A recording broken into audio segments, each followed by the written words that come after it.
Hello friends, good morning. பாப்பாவை ஸ்கூலில் விட்டுட்டு டீ சாப்பிட்டு முடித்த பிறகு பாப்பாக்களுக்கு சாப்பிட்றதுக்கு ஸ்நாக்ஸோ ஃப்ரூட்ஸோ எதுவும் வீட்டில் இல்லை. சரின்னு கடையில் போயிட்டு ஒரு வெள்ளரிக்காய், 3 செவ்வாழை, 2 மாம்பழம் வாங்கிட்டேன்.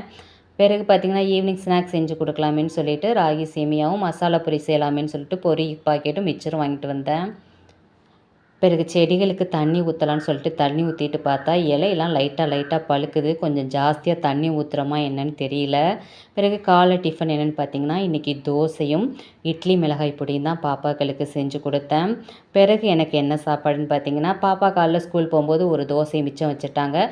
நைட்டை வச்ச இட்லி ஒன்று இருந்தது. பிறகு தக்காளி தொக்கு, பழைய சாதம், மாங்காயில் உப்பு காரம் போட்டு சைடிஷ் சாப்பிட்டேன்.